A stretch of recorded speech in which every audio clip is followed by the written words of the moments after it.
Let's jump into stuff. We got a million questions from people. I want to ask a couple of my own. How much joy do you get out of playing defense? Because it seems like no matter where you go, you're like really thoroughly enjoying sort of the challenge of the different spots. It feels like everybody likes to talk hitting. How much do you enjoy playing defense? I really like it. I guess I really haven't taken pride in it up until maybe a couple years ago, and definitely really when I came over here and met Bobby, our infield coach, and Manny and all the guys here, and Haas and Toddy, and we got a great pitching staff, so I want to take pride out there, and so they have confidence in me when I'm out there. It's interesting because it feels like every time, either Jay Singler or Bobby Dickerson, who you referenced, the infield coach, is asked about you and sort of what happened, they all reference the COVID shutdown after spring training last year and how you came to San Diego and how you worked your tail off. How much do you think those couple of months before the COVID camp began, that summer camp last year, contributed to you getting to where you are with this team? Yeah, I think if I could pinpoint one crucial time in my career since I've been playing pro ball, it was that, whatever it was, 2.5 months where we were just almost one-on-one, or it was just me and Toddy or me and Haas or whoever it was out there just working on infield stuff with him. That's really cool. Am I correct yesterday in that I saw you had a catcher's mitt on at Chase Field? Yeah, I play catch with a catcher's glove every once in a while before the games. So you're just breaking it in just in case? It's not mine. It's not mine, no. Okay. It's a borrowed glove. Is there any truth to the rumor that you approached Jay Singler at some point this season about playing all 9 positions in one game? That is true, yes. And is it accurate to say that his answer was a very quick and equivocal no? Yeah, very Have you quick. given up on pushing that at all, or is that something we want to readdress at some point? I kind of got to pump the brakes a little bit on it and then maybe bring it up later once he forgets about it again. Okay, I like it. You clinch the division or something, and the next day you talk about it or something like that. All right, got a bunch that came in here from people in no particular order at all. This one's from Wedge Wizard on Instagram, and he wants to know, of all the nicknames that have been thrown your way, do you have a favorite here in San Diego? Oh, man. I think they're all good. I mean, the Crone Zone one's kind of taken over.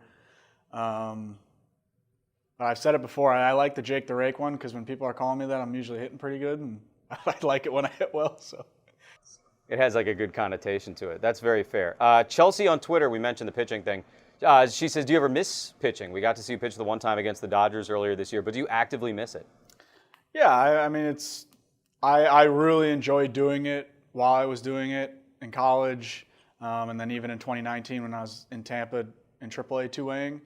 Yeah, it's always something I've kind of missed, just like playing other sports, stuff like that. I miss playing other sports and definitely miss pitching. That 619 kid on Instagram, he wants to know what the arsenal is out on the mound. Obviously, we got a little bit of a look at it in that Dodger game when you struck out Mookie Betts. I just like mentioning that you struck out Mookie Betts. But what do you feature out on the hill, he said?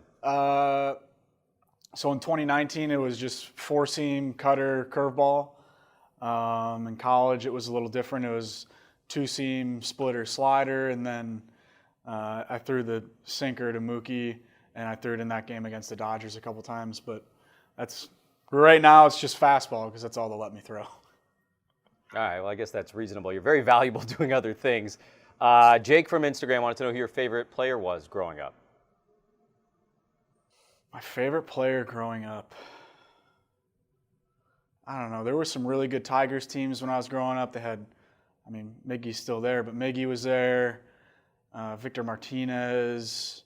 They had some studs. Verlander was there. Scherzer, Price. I just loved watching that team. But favorite athlete growing up was probably Steve Yzerman. Oh, hockey. Okay, so there we get into the hockey stuff. Red Wings legend, for those who don't know. That city, that sport there is a very, very special thing. Was hockey, I know you played growing up, was that number one for you at all times as a kid and through high school? Yeah, it still might be my favorite sport. I love playing it. I played all the way until I got to college, and that was definitely my favorite sport in high school until really, I guess, my senior year, end of junior year when I was getting ready to go to Michigan. Since the hockey and the baseball seasons don't really overlap all that much, at least during the regular season, how close are you still following the Red Wings at this point in your life? I follow the Red Wings a little bit. They've had a tough couple seasons, but they got a young team this year. They made some good trades, got a couple good draft picks this year, and hopefully they can turn things around in Hockeytown. I like that we're breaking down the Red Wings draft. That's awesome.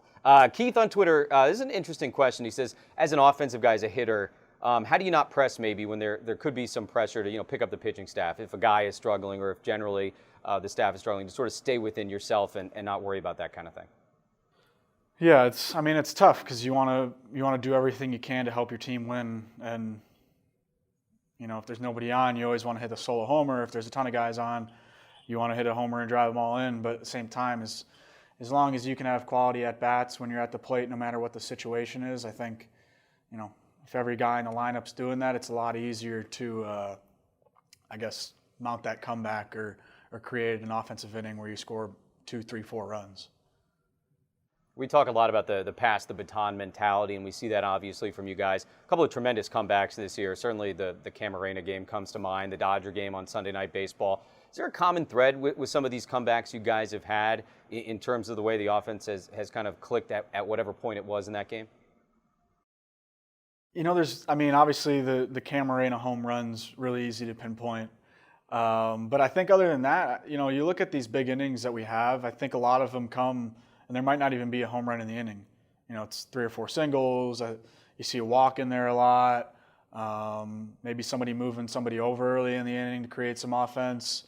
And maybe you get that home run. But I think a lot of the innings where we create a lot of traffic on the base paths is, a walk, a single, a double, another walk, and it just keeps kind of spiraling. Was that as wild as the dugout has been this year, though, when Camarena hit that ball off Scherzer? Probably either that one or some of the home runs against Haas hit the game-tying home run against the Reds. Kim hit the pinch hit homer against the Reds. There's been a ton of, but that one I think kind of stands out just because of the situation. And the Melanson bunt, of course, the other night. Yeah, that might be up there too.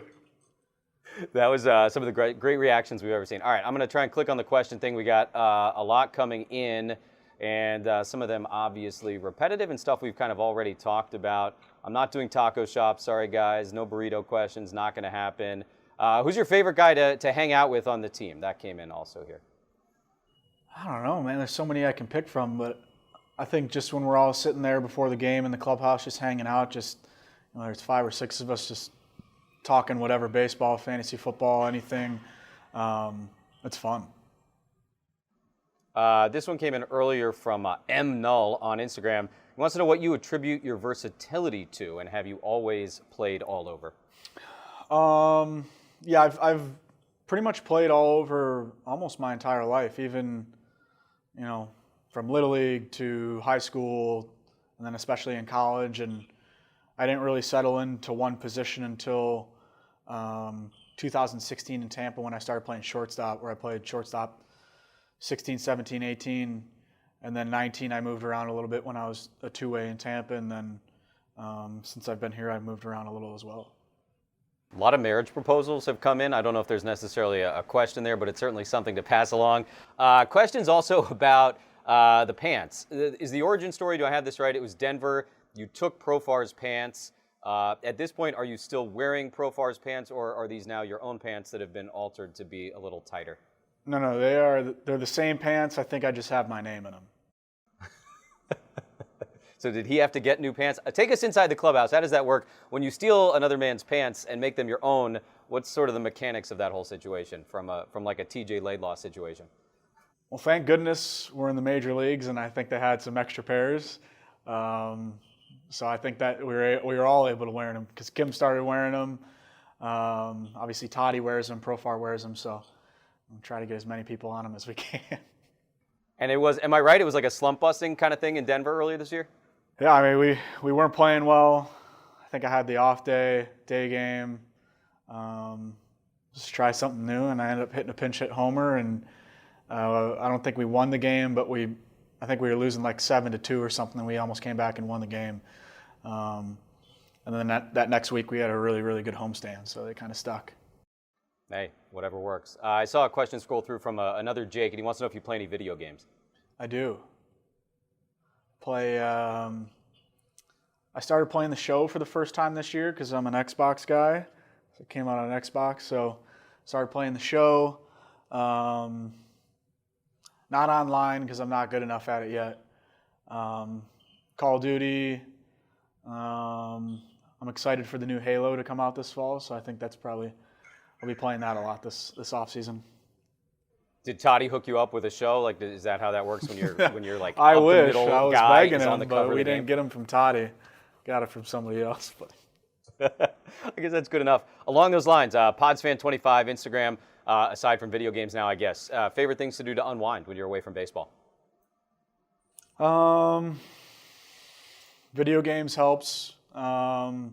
Just watching TV shows, laying around on the couch. I'm a huge foodie, so I like trying new restaurants and stuff like that. It's a little tough during the year, but definitely in the off season, try some new stuff. But that's really it. Among the marriage proposals were questions about your family. I'm guessing, last year, obviously they never got the opportunity to watch you. How nice has it been to be able to have that chance, at least a few times here this season? Yeah, it's been awesome. I think they came for opening weekend. They came in like June or July. They've come on the road a couple times, so it's been awesome to just get them to the game and be able to see them there. Very cool. All right, I'm going to try and pull one or two more from the question box here if I can find something that's not about a burrito and your favorite. You know what? You wore me down. What's your favorite burrito? Go ahead. And be careful, please, for the love of God. Oh, no. Favorite burrito in San Diego? Yes, of course, because San Diego has the greatest burritos. You know that. You wouldn't even think of eating a burrito from anywhere but San Diego. I'm not going to lie. The only place I've had a burrito from in San Diego is Lolita's. The surf and turf burrito, which is really good. Now, if there's any others that I should try, they can send places in. I had Puesto tacos the other day, which were really good. Oh, delicious. A couple of excellent choices, two of my favorites, certainly. Hopefully everybody lets you off the hook with those answers. Somebody I saw asked, I think it was Non, favorite part of Petco Park and being able to play here? I think the obvious is the weather, but it's just a great place to play. I mean, the fans are awesome. The backdrop to the city's great. It's pretty hard not to like Petco Park. No doubt about it. Hey, man, really appreciate this. Thank you for taking a few minutes with us. I know there's a game coming up in like 2 hours there in Phoenix. How is beautiful Phoenix? It's great. It's not 150 out. It's like 90, which is great, so I like that. When 90 is a win. Awesome, man. Well, I hope everybody enjoyed this, and Jake, thank you again. We really do appreciate it. Awesome. Thanks, everybody. All right, that's awesome. Jake Cronenworth live from Chase Field in Phoenix, Arizona.